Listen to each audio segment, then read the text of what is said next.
Hello Stampers, thanks for joining me today. Today I'm going to be doing a tutorial and showing you how to make these cute little Easter baskets. I think they're absolutely adorable, and as you can see they hold quite a bit of things.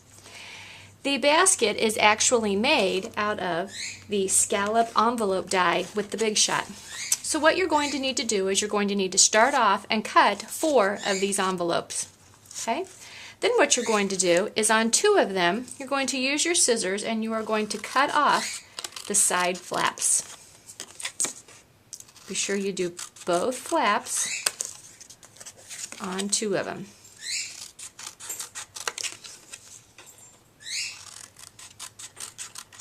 Okay, once that is done,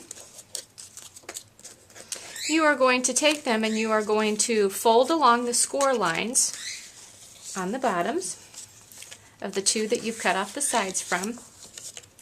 And you're also going to fold along the flap score lines and again the bottoms on the other 2.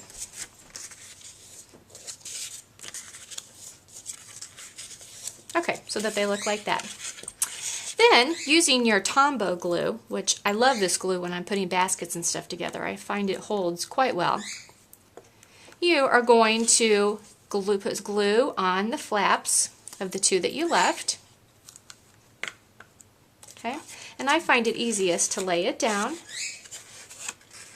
and you're going to glue the sides together on all 4 of these. Now with my Tombow glue, I like to just hold it for a couple of seconds before I let it go, and that way I'm sure that it's going to have a nice firm hold. Okay, wipe up the extra that may seep through a little bit. Okay, so there's 3 sides together. Then I'm going to put glue on the flaps of my last one.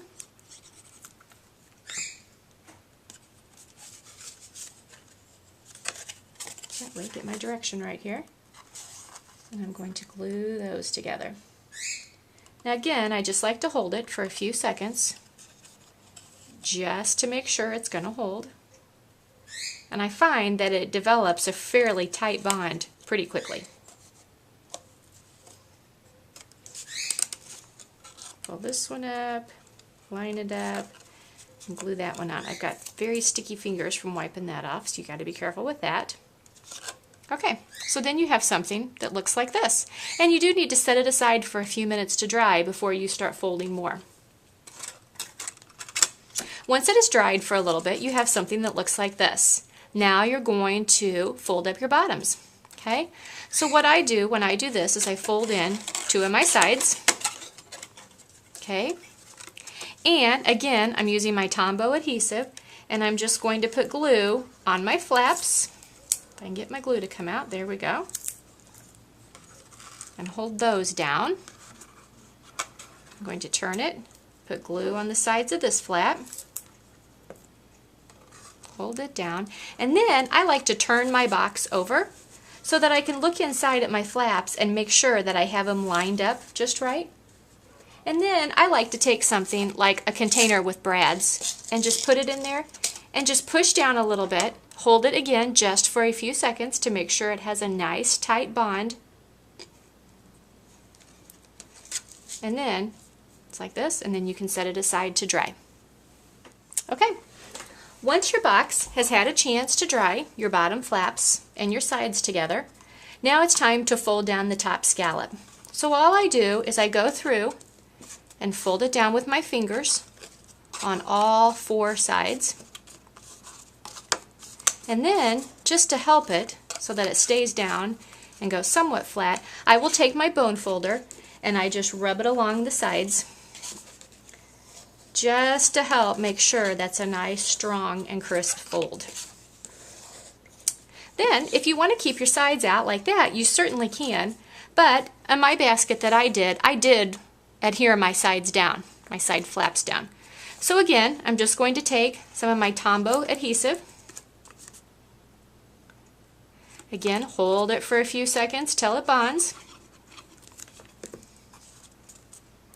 And I'm going to do this on all 4 of my sides. Now, depending on what you are going to be putting in your baskets, I sometimes like to cut an extra piece of cardstock to go into the bottom. And I will show you that in my next step. So again, just be sure to use your Tombow and hold your sides down. And again, you might want to put it aside for a few minutes so it can dry. Okay, so it's going to look like this. Now the inside of your box measures just a little over 3 1/8 by 3 1/8. So what I did is I just cut a piece of cardstock that was 3 1/8 by 3 1/8. Again, put some Tombow glue in it, stick it down into the inside of your basket, and there you're going to be reinforced on the bottom for a little bit stronger basket. Okay?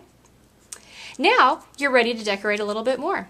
Now for my basket, since I did an Easter basket, I thought it needed a handle. So I cut my cardstock in the same color, and it is 1 inch by 11. And what I'm going to do is put a little bit of my snail, just going to put a little bit on one end, and I'm going to stick it inside my basket like that. And that's just going to hold it until I get my brad on it. Okay? Put a little bit adhesive on the other side. Fold it in to hold. Okay? And then I take my 1 16th inch hole punch. I'm going to slide it in there.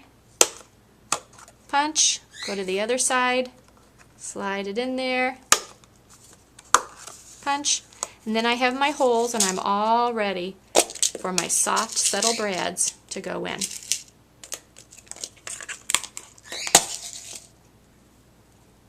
Okay? Now, once you have that done, your basket is complete, and it is ready to add any more embellishments that you would like to add to it. Again, since the handles are stuck on by brads and the bottom is reinforced, it really makes a very strong Easter basket. So here's my final one again. I used the A Good Egg stamp set, colored it in with markers, and then punched it out. And I also, so that the kids at my Easter get-together know whose is whose, I added this cute little tag. It's from a retired stamp set that I just added onto the side of it and wrote their names on it. So I hope you have a great time making your baskets, and thanks for coming.